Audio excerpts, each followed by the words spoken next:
Hello friends, welcome back to my YouTube channel Unnati in Zoology. Today in this video tutorial I will be discussing about some very short answer type question answers for BSc first year only and MSc previous from the book Diversity of Animals or from basics of chordates and non chordates. तो इस video में मैं आपके साथ discuss करने वाली हूँ Shekhawati university की पेपर फर्स्ट जो diversity of animals BSc first year में चलता है उस बुक से शॉर्ट क्वेश्चन आंसर्स, और या फिर एमएससी में कॉर्डेट एंड नॉन कॉर्डेट में भी यही टॉपिक्स आते हैं। तो ये एमएससी बच्चे और बीएससी फर्स्ट ईयर के बच्चों के लिए इम्पॉर्टेंट वीडियो है। Let's start the video. देखिए, first question, give 3 important characters of phylum Chordata। phylum Chordata के 3 important characters बताइए। So as you all can see, presence of dorsal hollow nerve cord, pharyngeal gill slits and post-anal tail। ये 3 चीज़ें होना ज़रूरी है अगर किसी को कॉर्डेट होना है। ठीक है, यानी कि कॉर्डेट जो होते हैं उनके अंदर ये 3 चीज़ें होती ही होती हैं। क्या 3 चीज़ें? Dorsal hollow nerve cord, pharyngeal gill slits and post anal tail. Life के किसी भी टाइम पीरियड में ये हो सकते हैं, ज़रूरी नहीं है कि आफ्टर बर्थ ही हों। ठीक है, जैसे कि हम कॉर्डेट्स हैं लेकिन हमारे अंदर टेल नहीं है, लेकिन जब हम बचपन में या फिर यू कैन से फिटस अवस्था में थे तो हमारे अंदर टेल फॉर्मेशन होता था, टेल भी थी। बट जैसे हमारा बर्थ होता है, बर्थ से पहले टेल डीजनरेट हो जाती है। ठीक है, hence next question is, what is the role of hirudin in leech? Leech में हिरोडिन का क्या काम है? तो हिरोडिन क्या है? देखिए, hirudin is a anticoagulant. Anticoagulant किसका? ब्लड का।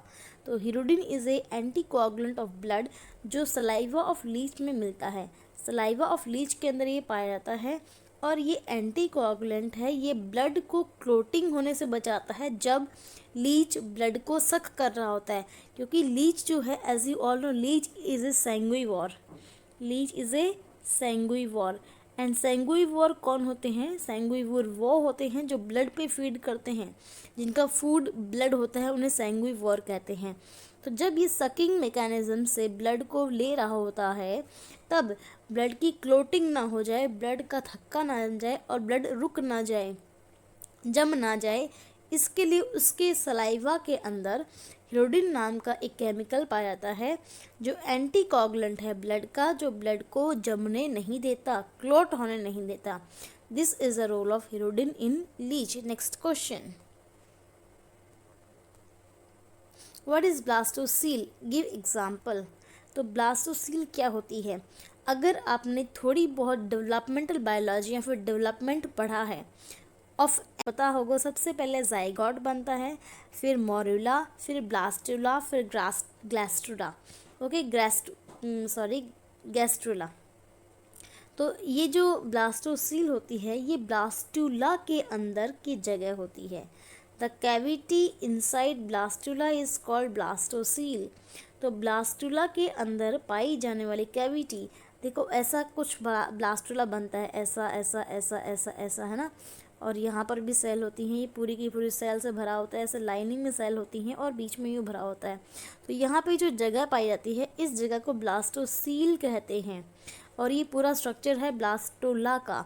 ठीक है, फर्स्ट पॉइंट तो ये है। दूसरा, the space between body wall and digestive tract of A coelomate animal. एक सिलोमेट एनिमल है, चलिए मान लीजिए एक एनिमल है सिलोमेट जिसके अंदर ट्रू सिलोम पाई जाती है, जैसे ये ह्यूमन बींग है। ठीक है, ये ह्यूमन बींग है, ये इसके डाइजेस्टिव ट्रैक्ट है, ये इसके डाइजेस्टिव ट्रैक्ट है और ये इसकी बॉडी वाल है। तो डाइजेस्टिव ट्रैक्ट की वाल और बॉडी वाल के बीच में जो ये जगह है आपको दिख रही होगी, I am changing the colour for you. ये जो बीच की जगह है बॉडी वाल से लेकर यहाँ तक की, इस जगह को क्या कहते हैं? इस जगह को भी ब्लास्टोसील ही कहते हैं।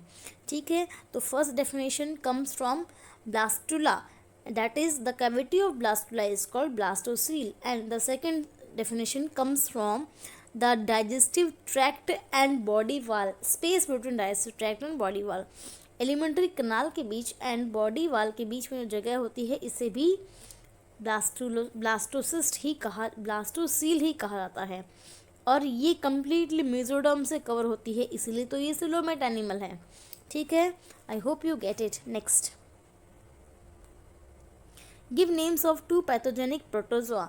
2 ऐसे प्रोटोजोआ का नाम बताइए जो पैथोजेनिक हैं, मतलब कि पैथोजेनिक मतलब जो डिजीज कॉज करते हैं। तो one is Entamoeba histolytica and the other is Trypanosoma gambiense.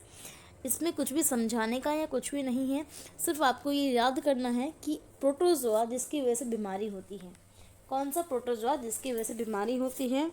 तो ये है पहला Entamoeba histolytica and the second one is Trypanosoma gambiense. दूसरा कौन सा है? दूसरा है ट्रिपैनोसोमा गैम्बियंस। ठीक है, next question, give the scientific name of liver fluke. Liver fluke क्या होते हैं, इनका साइंटिफिक नेम क्या है? तो लीवर फ्लूइक लीवर में पाए जाने वाले एंडोपैरासाइट्स होते हैं। ठीक है, लीवर फ्लूइक एंडोपैरासाइट्स होते हैं जो लीवर में पाए जाते हैं और इनका साइंटिफिक नेम है फेसियोला हेपेटिका। क्या नाम है? Fasciola hepatica. ये ऐसे वन वर्ड क्वेश्चंस या छोटे छोटे क्वेश्चंस के आपके एग्जाम्स में आते हैं from the first paper, from all papers of zoology. तो फर्स्ट पेपर का मैं आपको ये डिस्कस करा रही हूँ। Next, what is the function of coenocytes in sponges. Sponges में कोएनोसाइट्स का क्या फंक्शन है? ओके, देखिए next, the last question is function of coenocytes. Coenocytes का क्या फंक्शन है स्पॉन्ज के अंदर? तो sponge as you all know porifera के मेंबर्स हैं। ठीक है, फाइलम पोरिफेरा के मेंबर्स हैं स्पॉन्ज। इनके अंदर कुछ कोएनोसाइट्स सेल पाई जाती है बॉडी वाल में। तो इन कोएनोसाइट्स सेल का क्या काम है? ऐसे इनकी बॉडी होती है स्पंज लाइक बॉडी होती है, सबस्ट्रेटम से जुड़े होते हैं, किसी एक ज़मीन पर टच होते हैं, ये ऐसे जानवर हैं। ठीक है, बॉडी में पानी एंटर करते हैं और पानी यहाँ से निकल भी जाता है। तो स्पंज की तरह दाने दाने छेद बॉडी होती है इनकी, इसलिए इनको स्पॉन्जेस भी कहते हैं। तो इनमें कोएनोसाइट्स का इनकी जो बॉडी वाल है, ये बॉडी वाल, इस बॉडी वाल में कुछ सेल्स पाई जाती हैं ऐसी शेप की। ठीक है, सीलिया इनके अंदर पाए जाते हैं, इसलिए इन्हें कोएनोसाइट्स कहते हैं। तो ये कोएनोसाइट्स का क्या काम है? द फर्स्ट इज देखिए, to maintain the water current flow in the body of sponges. Sponge के अंदर पानी आए, बार बार पानी आए, और पानी के साथ ही इनका फूड आता है, ऑक्सीजन आता है, न्यूट्रिशन आता है, एवरीथिंग आता है। सो वाटर करंट जो है वो मेंटेन रहे, ये कोएनोसाइट्स इंश्योर करती हैं। Second, found in body walls of members of phylum Porifera. Phylum Porifera के मेंबर्स में पाया जाता है, ये इसका कैरेक्टर है। Next, helps in proper functioning of canal system in sponge. Sponge में जो इम्पोर्टेंट काम है, इम्पोर्टेंट सिस्टम है, वो है कैनाल सिस्टम। ठीक है, इनका सब कुछ कैनाल सिस्टम से ही होता है। कैनाल सिस्टम मतलब इनके अंदर बहुत सारे नाले पाए जाते हैं जो पूरी पानी को लेकर आते हैं शरीर में। शरीर के अंदर पानी बहता है और शरीर से पानी निकल जाता है। तो ये सारा काम नालों से होता है, इसलिए इसे हम कैनाल सिस्टम कहते हैं। तो यहाँ पर देखिए क्या है, बॉडी वाल ऑफ स्पॉन्जेस के अंदर कोएनोसाइट नामक सेल्स पाई जाती हैं जो वाटर के करंट को मेंटेन करती हैं, बनाए रखती हैं, ताकि अच्छे से food, nutrition and everything with the water current आ सके। एंड ये proper functioning of canal system के लिए भी responsible. I hope you get it. Okay, next, in members of which phylum is true segmentation seen. किस phylum में true segmentation पाया जाता है? First of all you need to know is about segmentation. Segmentation क्या होता है? तो देखिए, सेगमेंटेशन मतलब ऐसे बॉडी जो है वो सेगमेंट से मिलके बनी है, रिंग लाइक स्ट्रक्चर्स से मिलके बनी है। 1 सेगमेंट, 2 सेगमेंट, 3 सेगमेंट, ऐसे अगर बॉडी सेगमेंट से मिलके बनी है तो उसे हम कहेंगे सेगमेंटेशन। ठीक है, तो in members of which phylum is segmentation found true. तो फाइलम एनिलिडा, फाइलम एनिलिडा के अंदर ट्रू सेगमेंटेशन पाया जाता है। You have to remember this thing. Next question, which animal in zoology is known as soldier of Portugal? Portugal's soldier, ठीक है। You can also say पोर्टुगल्स soldier. Portugal के soldier किसे कहते हैं, किस एनिमल का कॉप होते हैं, ये सिलेंट्रेट के मेंबर्स होते हैं, फाइजेलिया फिजालिस, तो इसे हम कहते हैं soldiers of Portugal, you have to remember. Next, name the 5 kingdoms. 5 kingdom classification, as you all know 5 kingdom classification को ही हम मानते हैं और 5 किंगडम क्लासिफिकेशन को ही चलाया जाता है। सो 5 किंगडम क्लासिफिकेशन में कौन से 5 किंगडम हैं, तो these are monera, protista, fungi, plantae and animalia. ये 5 हैं जो आपको याद करने हैं, याद रखने हैं। Monera, protista, fungi, plantae and animalia, ये है वो 5 किंगडम जिनको 5 किंगडम 5 किंगडम क्लासिफिकेशन के अंदर रखा गया। Next question, who proposed the system for 5 kingdom classification. तो जो पीछे हमने 5 किंगडम क्लासिफिकेशन देखा, इसको किसने प्रपोज किया था, किसने दिया था, किसने बताया था इसको, 5 किंगडम ही। क्यों, यही क्यों श्योर या फिर यही क्यों एंड आके कंफर्म माना गया कि 5 किंगडम ही होते हैं। सो दिस इज, देखिए first of all R.H. Whittaker, ये नाम आपको याद करना है, R.H. विटकर। R.H. विटकर ने 5 किंगडम क्लासिफिकेशन दिया था, ओके। और इन्होंने ही 5 किंगडम कौन से, Monera, protista, fungi, plantae and Animalia को बताया कि 5 किंगडम होते हैं ऐसे वाले। Next, what is the common name of giardia. Giardia एक एनिमल है, जंतु है, इस जियार्डिया का कॉमन नेम क्या है, common name is old man of intestine. ये भी आपको याद करना है, इसमें कुछ भी समझाने या बताने लायक नहीं है कि जियार्डिया का कॉमन नेम क्या है, तो ये है ओल्ड मैन ऑफ इंटेस्टाइन। आंतों के बीच में पाया जाता है, इसलिए इसको ओल्ड मैन ऑफ इंटेस्टाइन भी कहते हैं। नेक्स्ट,